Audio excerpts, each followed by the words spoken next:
ahora vamos a hablar de los sistemas materiales. Los sistemas materiales, en primer lugar, vamos a definir. Un sistema material es una porción del universo que yo separo en forma real o imaginaria para someterla al estudio. Por ejemplo, si yo quiero estudiar este marcador, este va a ser mi sistema material. Y yo me voy a centrar a analizar este sistema. El resto del universo no me interesa. Entonces yo separo, en este caso está separado en forma real. En el caso de estudiar algún gas, como por ejemplo el oxígeno del aire, bueno, lo separaré en forma imaginaria, ¿bien?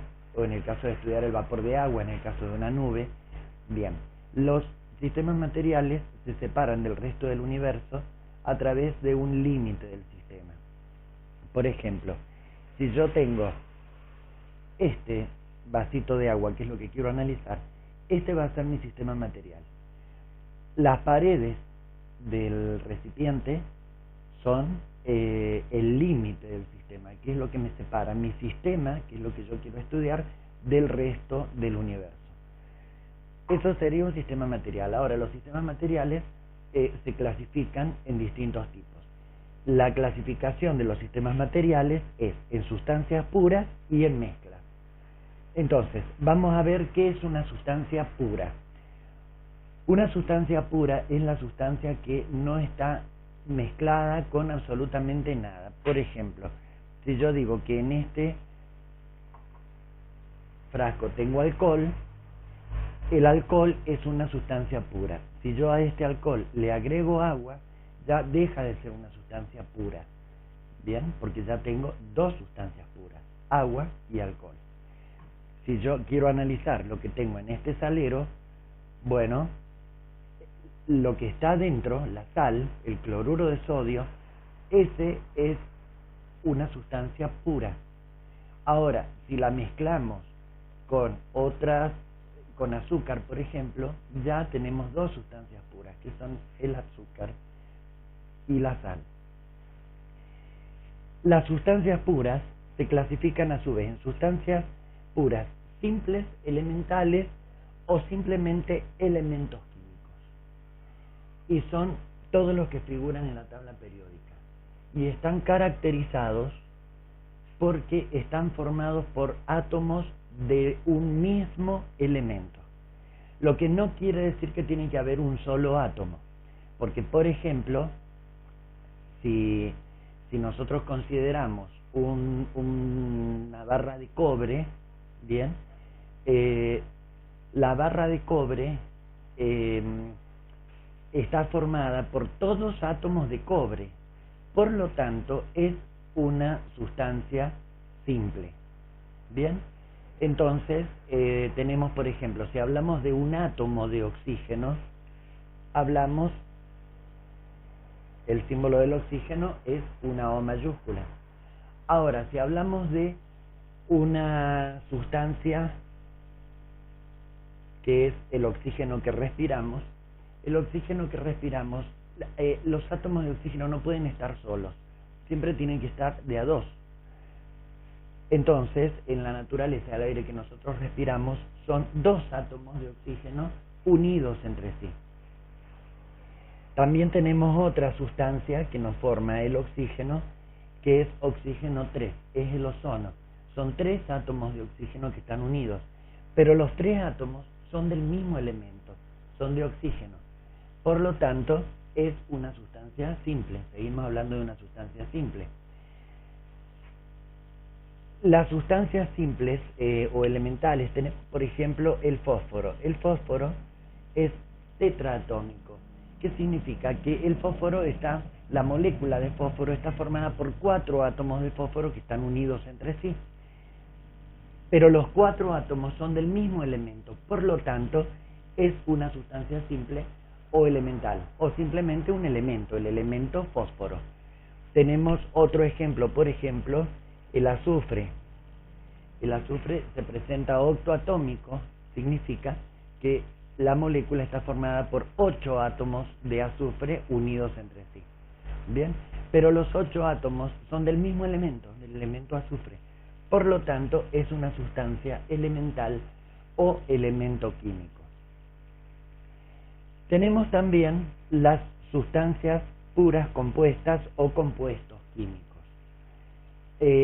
Compuesto me está indicando que voy a tener 2 elementos o más, pero no un solo elemento.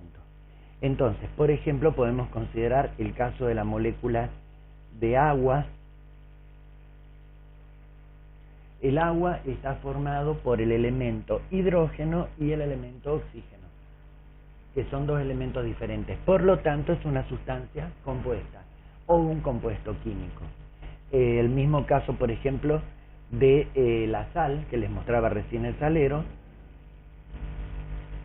es cloruro de sodio, y el cloruro de sodio está formado por un átomo de sodio unido a un átomo de cloro. Son 2 átomos de elementos diferentes. Por lo tanto, estamos hablando de una sustancia pura compuesta o compuesto químico. Bien, el caso del alcohol,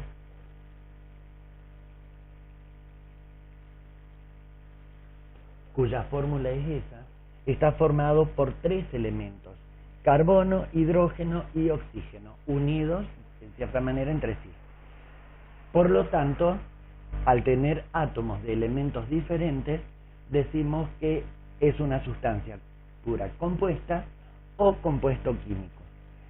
A las sustancias simples o elementales se las suele denominar simplemente elementos químicos, mientras que a las sustancias puras compuestas se las denomina compuestos químicos. Perfecto. Nosotros podemos tener agregados de sustancias simples o elementales o elementos con compuestas. Cuando nosotros juntamos algo de esto con algo de esto, con una sustancia con un compuesto, ya pasamos a tener una mezcla. Entonces, las mezclas son agregados, digamos, mezclas en definitiva, de sustancias puras. Bien, 2 o más sustancias puras, que pueden ser sustancias puras simples, o sustancias puras compuestas, o una sustancia simple con una sustancia compuesta. Veamos algunos ejemplos de esto. Por ejemplo, si nosotros tenemos una mezcla de 2 sustancias puras, podemos considerar, por ejemplo, si mezclamos azufre y hierro. El azufre es un polvo amarillo y las limaduras de hierro todos las conocemos, son de color gris metálico. O por ejemplo, en el acero. En el acero lo que se hace es mezclar hierro con carbono. Según la proporción de hierro y de carbono va a ser la calidad del acero que vamos a obtener. Eso sería si mezclamos elementos o sustancias elementales. Bien, pero también podemos combinar sustancias compuestas, no combinar, podemos mezclar sustancias compuestas, como por ejemplo el hipoclorito de sodio con el agua. El hipoclorito de sodio, ¿qué es? Es la lavandina. Y nosotros sabemos que no la podemos usar pura, la tenemos que usar diluida en una cierta dilución. Entonces, a esa sustancia pura, hipoclorito de sodio, es una sustancia pura compuesta, porque está formada por 3 elementos: sodio, cloro y oxígeno. Bien, vamos a combinar hipoclorito de sodio con agua. Entonces, ahí estamos provocando una mezcla entre 2 compuestos, 2 sustancias compuestas, o entre 2 compuestos químicos. Pero también podemos nosotros mezclar sustancias puras con sustancias compuestas. Por ejemplo, los equipos de buceo, los buzos tienen una mezcla dentro, en el interior del tubo, de oxígeno, de nitrógeno y también de anhídrido carbónico. Lo mismo pasa con los tubos de oxígeno que le ponen a los enfermos que tienen insuficiencia respiratoria. Cuando les ponen el oxígeno, lo que tenemos dentro del tubo no es exclusivamente oxígeno, sino que es una mezcla donde la mayor proporción es de oxígeno, pero debe ir acompañada de una cierta cantidad de nitrógeno y una cierta cantidad menor aún de anhídrido carbónico. Bien. Continuando con esto, vamos a hablar de la clasificación de las mezclas y les voy a hacer algunas demostraciones. Las mezclas pueden ser homogéneas o heterogéneas. Bien, por ejemplo, si yo en este vaso que tengo agua agrego un poco de sal, acá yo tengo agua y cloruro de sodio, o sea que estoy teniendo una mezcla, bien, donde estoy combinando dos compuestos, agua y cloruro de sodio. Ustedes ven que si yo lo revuelvo, la sal se disuelve completamente, es como que desaparece. En realidad no desaparece, sino que se separa en partículas y se distribuye por todo el recipiente. Bien, de manera tal que si nosotros lo vemos, vemos que tiene un aspecto homogéneo, es decir, no vemos la diferencia, dónde está la sal y dónde está el agua, no lo podemos ver, no lo podemos distinguir. En cambio, si nosotros al agua, en vez de agregarle sal, le agregamos aceite, van a poder ver, acá necesitaríamos un fondo un poquito más oscuro para que lo vean mejor, van a ver que arriba hay una capita de aceite y el agua se encuentra abajo. Y van a ver también que están separados por una línea perfecta, un límite de separación. Cada una de esas capitas se llama fase y cada una de esas fases es homogénea. Cuando consideramos el sistema completo, el agua y el aceite, ahí sí vemos que el sistema es heterogéneo. Pero cada una de las fases es homogénea y están separadas por esa línea que queda, esa superficie, que es lo que separa una fase de la otra. A esa división, a esa línea, se la llama interfase. Es decir, es lo que me separa la fase. Siempre el número de fases es menor a la cantidad de fases que tenemos. Si, por ejemplo,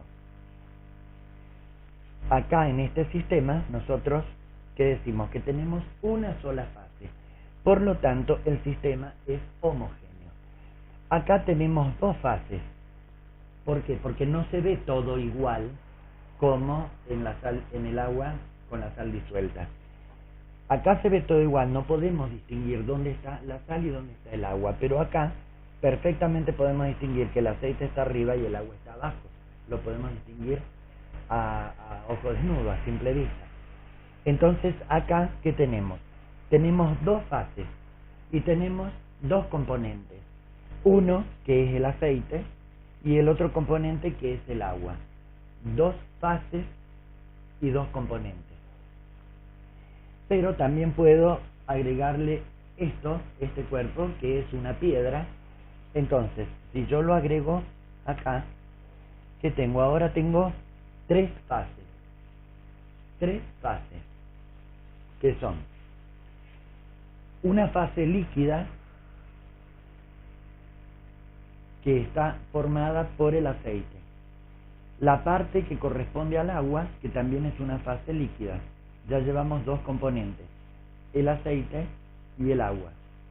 Y una fase sólida, que es la piedra, que como vemos tiene un límite de separación, tiene una interfase.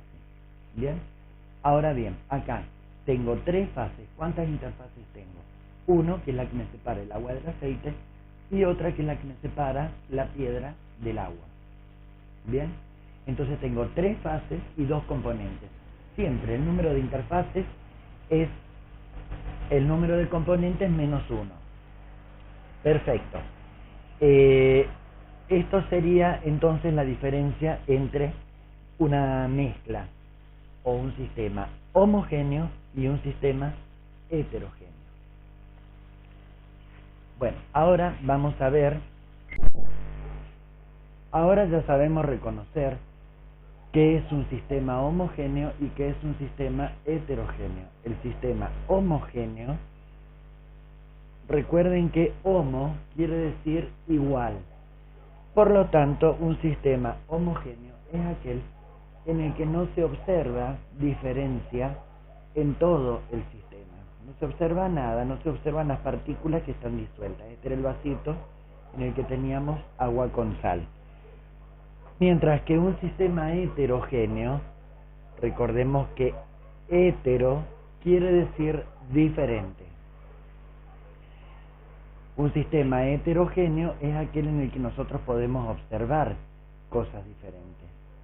Bien, como por ejemplo acá, donde tenemos la fase de aceite y la fase de agua, separadas por una interfase. Y acá abajo tenemos una fase sólida, que es donde encontramos la piedra, también con su interfase. Entonces acá podemos decir que tenemos aceite, agua y el material que forme la piedra. Podríamos considerar que tenemos 3 componentes. Bien, aceite es un componente, el agua es otro componente y la piedra es otro componente. Tenemos 3 fases y 2 interfaces. Recordemos que siempre dijimos que el número de interfaces era siempre una fase menos que la cantidad de una interfase es una unidad menos que el número de fases totales que tenemos. Entonces, si tenemos 3 fases, vamos a tener 2 interfaces. Ahora bien, ¿a qué se debe que nosotros en un sistema homogéneo no podemos ver las partículas? Porque son muy pequeñas y está distribuido de una forma tan homogénea que si probamos agua de acá arriba es igualmente salada que el agua de acá abajo o de cualquier parte que nosotros tomemos. Bien, en cambio acá vamos a tener una diferencia. Si nosotros probamos lo de acá abajo vamos a tener agua, pero si probamos lo de acá arriba es aceite y son distintos. Eso de que no podemos ver las partículas es debido precisamente a su tamaño. Por ejemplo, nosotros hasta ahora hemos estado hablando de sistemas materiales líquidos, pero veamos un sistema material sólido. Por ejemplo, si observamos esta piedra, vamos a ver que si este es nuestro sistema material, es un sistema heterogéneo. ¿Por qué? Porque si bien vemos una coloración que predomina en la piedra, pero podemos ver estas vetas que son de cuarzo, bien, y nosotros a simple vista las podemos observar. Entonces eso es lo que hace que el sistema se considere homogéneo o heterogéneo. Entonces, si nosotros analizamos, vamos a ver que los sistemas homogéneos son todos aquellos que están formados por partículas sumamente pequeñas. ¿Bien? ¿De qué tamaño? Y menos de menos de 10 a la menos 9 metros.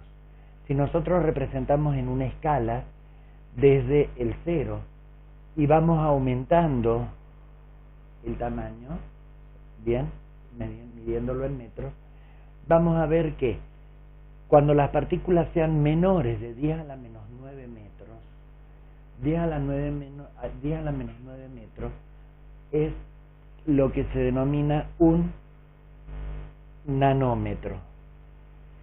Bien, un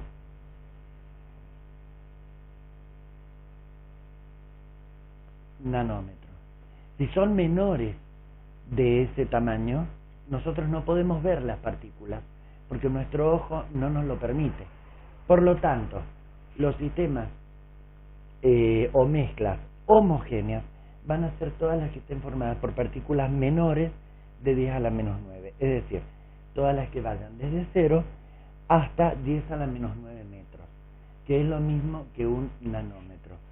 10 a la menos 9 metros es igual a 0,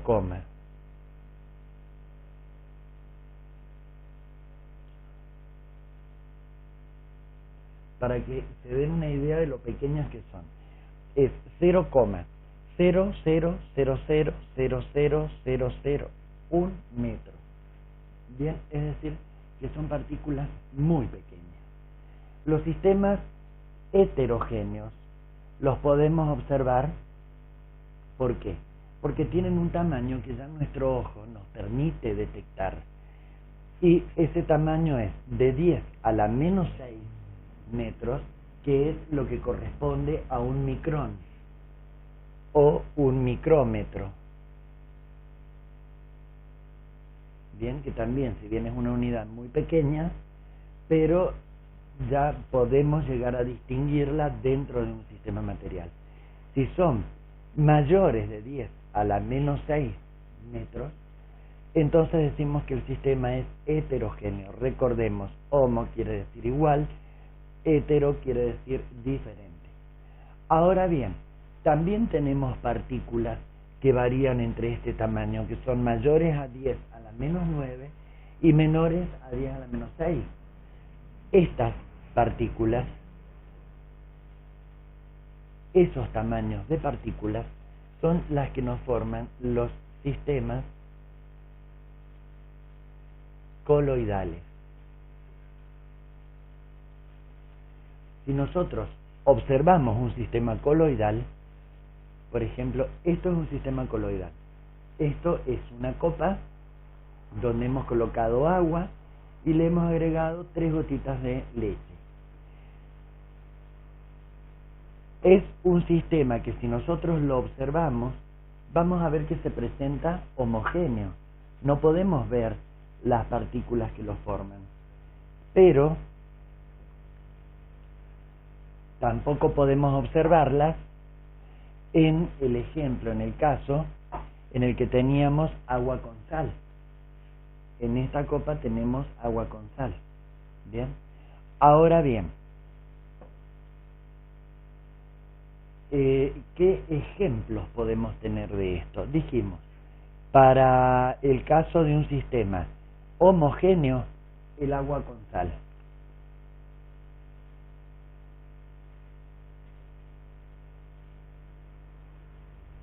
Con sal disuelta, obviamente. Bien. Como sistema heterogéneo, ¿qué ejemplo podemos poner? Agua y aceite. Ahora, ¿qué ejemplo podemos poner del sistema coloidal? Esto, por ejemplo, es un sistema coloidal. Nosotros lo vemos como homogéneo, pero en realidad no lo es. ¿Y cómo vamos a saber? No lo es porque el tamaño de sus partículas va entre 10 a la menos 9 metros y 10 a la menos 6 metros. Bien, es decir, es un tamaño intermedio. Estas soluciones no son ni completamente homogéneas ni completamente heterogéneas. Son coloidales. ¿Y cómo se las reconoce? Bueno, para poder, lo que me marca el límite es el microscopio óptico. El microscopio óptico tiene la posibilidad, tiene una resolución mayor que la del ojo humano y nos permite ver partículas. Ejemplos de sistemas coloidales pueden ser, por ejemplo, la leche y pueden ser la sangre. Todos alguna vez nos habremos lastimado y hemos visto sangre y vemos que tiene un aspecto homogéneo. Si vemos un vaso de leche, siempre y cuando no se le haya formado la capita de nata, vamos a ver que la leche también es un sistema homogéneo, pero aparentemente homogéneo. Si nosotros los observamos al microscopio óptico, ¿qué vamos a ver? En el caso de la leche, vamos a ver que está formada por muchísimos glóbulos de grasa. Lo que le da el color blanco es la caseína, que es una proteína que contiene la leche. Y gotitas de grasa perfectamente distribuidas en toda la superficie. Eso es lo que le da el aspecto homogéneo. Y si observamos la sangre, vamos a ver también que tenemos un líquido que es el suero pero vamos a ver que hay muchísimas células que nosotros no las podemos ver, pero a través del microscopio óptico sí. Bien, de manera tal que se va a ver una cantidad de partículas, de células en el caso de la sangre, o de grasa en el caso de la leche, y que están dentro de este intervalo de tamaño. Bien, se encuentran como suspendidas, como distribuidas en todo ese volumen del suero del que hablábamos recién. Entonces, el microscopio óptico es una forma para definir cuando tengo un sistema homogéneo, si es homogéneo verdaderamente o si es un sistema coloidal. Pero hay otro fenómeno que también me permite, porque no todos tenemos la posibilidad de tener un microscopio en casa, como para saber ponerlo en el microscopio y observar a ver si es homogéneo o es coloidal. Hay otro sistema. Los sistemas coloidales, una de las características que presentan es el efecto Tyndall. El efecto Tyndall es la capacidad que tienen las partículas que están en suspensión en esa solución, en ese sistema, de difractar un rayo de luz. Por ejemplo, dispersar en realidad un rayo de luz. Por ejemplo, si nosotros observamos el vaso de agua que contiene sal disuelta, vamos a observar que la luz no se dispersa. En algún momento podemos ver el rayo de luz que se transmite de una forma rectilínea. En cambio, si nosotros esto mismo lo hacemos en un sistema coloidal,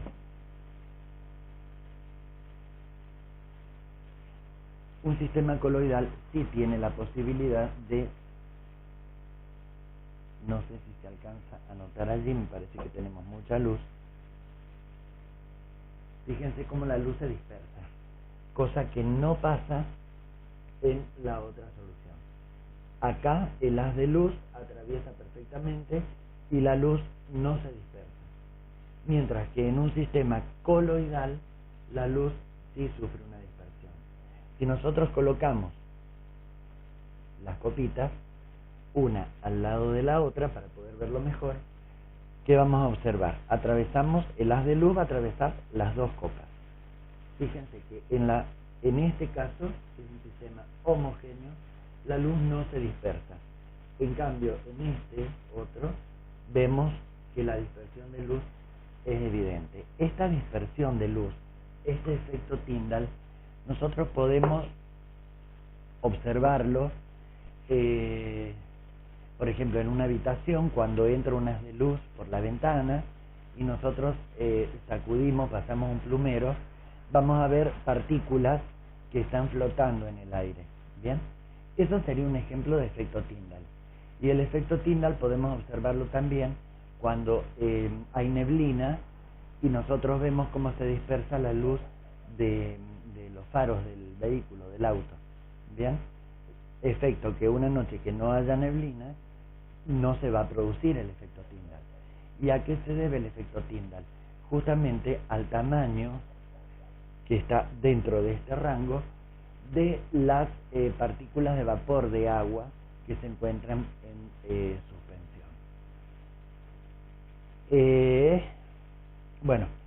Ahora vamos a ver cómo se separan estos sistemas materiales, si tenemos una sustancia pura, si tenemos una mezcla, cómo separamos en uno y en otro caso. Y vamos a ver también cómo se separan, por ejemplo, en las mezclas, si es un sistema homogéneo, una mezcla homogénea, o si es una mezcla heterogénea. Lo que vamos a ver ahora es cómo se separan cada uno de estos sistemas materiales que se nos pueden presentar.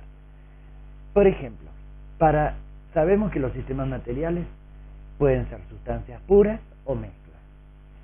Si pensamos en las sustancias puras, tenemos sustancias puras simples y compuestas. Las simples o elementos eran las que estaban formadas por átomos de una sola clase, es decir, por átomos de un solo elemento. Mientras que las sustancias compuestas eran sustancias formadas por la combinación de dos o más elementos. Para poder separar los componentes, por ejemplo, de una sustancia compuesta, de una sustancia pura compuesta, ¿qué tenemos que hacer? Y si tenemos, por ejemplo, cloruro de sodio, tenemos que romper el enlace entre el cloro y el sodio para obtener el sodio por un lado y el cloro por el otro lado, es decir, separarlos. Ahora bien, el hecho de romper enlaces químicos requiere el consumo de una energía muy grande, por lo tanto, la separación se realiza por métodos químicos y la ruptura de los enlaces químicos implica una elevada energía. Bien, es decir, tenemos que suministrarle demasiada energía, mucha energía para romper esos enlaces y poder separar los compuestos. En las mezclas, en cambio, la separación es por métodos físicos y los métodos físicos consumen menor energía todavía.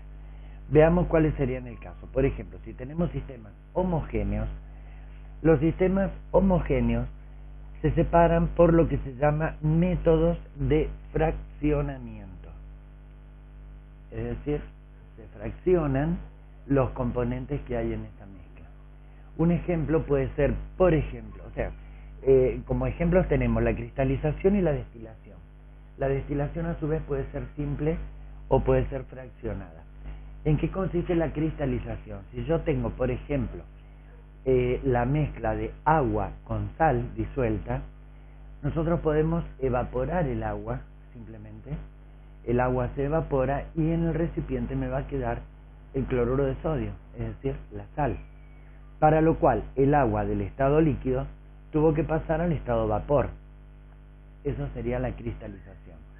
La destilación, en cambio, es evaporar ese agua, es decir, incluirla en el balón de destilación de un destilador, producir la ebullición del agua. El agua hierve, pasa a la fase vapor y luego a través de un refrigerante se la condensa, es decir, se vuelve a llevar al estado líquido, obteniendo el cloruro de sodio por un lado y el agua por el otro, como tal. Bien, es decir, cada sustancia sigue siendo, el agua sigue siendo agua, la sal sigue siendo sal. En este caso no. En el caso anterior, si nosotros separamos el cloruro de sodio sabemos que es un polvo blanco con sabor salado. Si lo separamos vamos a obtener el cloro, que es un gas, y el sodio, que es un elemento metálico, y no deja de ser cloruro de sodio. Bien, para tener los dos elementos por separado. Entonces, la destilación consistiría en eso. Y si, por ejemplo, en vez de una mezcla de sal y agua, tuviéramos una mezcla de alcohol y agua, y el proceso de la destilación sería el mismo, porque la destilación, ¿dónde se usa? Cuando tenemos, por ejemplo, tenemos una mezcla de dos compuestos que son líquidos a temperatura ambiente, pero que tienen diferentes puntos de ebullición. El alcohol etílico, por ejemplo, tiene un punto de ebullición de 78 grados centígrados, mientras que el agua hierve a 100 grados centígrados. Entonces, si nosotros en un destilador calentamos a 78 grados centígrados, ¿qué va a pasar? Y el alcohol llega a su punto de ebullición, el alcohol va a hervir y va a pasar del estado líquido al estado gaseoso. En el refrigerante luego se volverá a transformar en el estado líquido, con lo cual obtendremos el alcohol por separado del agua. Esto lo podemos hacer siempre a una temperatura menor a 100 grados centígrados, que es la temperatura que hierve el agua.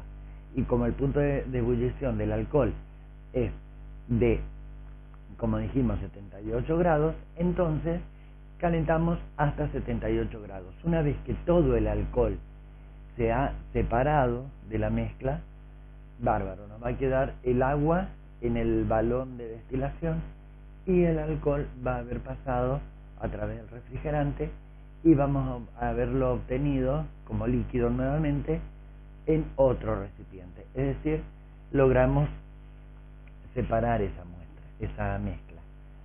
En el caso de un sistema heterogéneo, en el caso de los sistemas heterogéneos es mucho más fácil, porque la separación es mecánica. Bien, entonces allí no necesitamos energía. En la separación mecánica, ¿qué podemos tener? Decantación. Si nosotros tenemos el sistema, que no lo encuentro en este momento, el sistema de agua y aceite, por decantación nosotros podemos separar, la parte superior es de aceite, podemos separarla perfectamente de la parte acuosa. Por ejemplo, centrifugación, y sería lo mismo, por diferencia de densidad se separan las distintas fases, bien, y luego pueden ser separadas fácilmente. No necesitamos suministrarle energía al sistema. El otro caso sería la filtración, que ¿qué es? Y es como colar, es como si nosotros hacemos un té en hebras y luego colamos a través de un colador, pasa el líquido, la infusión, y nos queda el residuo de té en el colador. La filtración sería algo muy comparable con esto, pero en vez de un colador utilizaríamos un papel de filtro, que tiene una porosidad mucho menor que la malla que puede tener un colador. El otro caso sería la tamización, que todos la conocemos, etcétera, etcétera. En este caso no necesitamos un cambio de estado de ninguno de los componentes, ¿bien?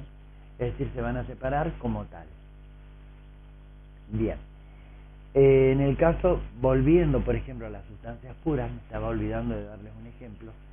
Si nosotros tenemos, por ejemplo, el cloruro de sodio, dijimos que hay que romper enlaces. Exactamente lo mismo pasa si nosotros queremos separar los elementos que me están formando el agua. El agua, por un proceso que se llama electrólisis,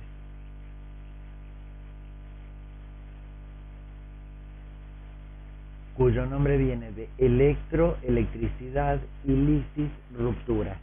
Es decir, rompemos la molécula de agua, que la podemos representar de esta manera, rompemos ese enlace y este enlace para poder obtener los componentes, el oxígeno y el hidrógeno. Ambos son diatómicos, como habíamos dicho anteriormente. ¿Bien? Entonces, para que se me forme una molécula de oxígeno, evidentemente voy a necesitar dos moléculas de agua para poder tener los dos átomos de oxígeno que se van a separar del agua y se van a unir para formar la molécula. Ahora tenemos dos oxígenos, dos átomos de oxígeno que se van a transformar en una molécula de oxígeno. Ahora bien, la cantidad de hidrógeno que se me va a formar es 2 por cada molécula de agua. Si tengo 2 moléculas de agua son 4. 2 por 2, 4. 4 átomos de hidrógeno. Si una molécula de hidrógeno está formada por 2 átomos, con 4 átomos yo puedo formar 2 moléculas de hidrógeno. De esa manera tengo 4 átomos de hidrógeno como reactivo y 4 átomos de hidrógeno como producto. Entonces esta sería la reacción de electrólisis del agua, es decir, la descomposición del agua en sus elementos constituyentes. Creo que no me falta nada para agregar, pero sí, veamos, en la fórmula química del agua, yo tengo que por cada átomo de oxígeno tengo 2 átomos de hidrógeno. Fijémonos que cuando hacemos la electrólisis, por cada volumen de oxígeno, se me van a formar 2 volúmenes de hidrógeno, ¿bien? Que está relacionado precisamente con la fórmula molecular del compuesto.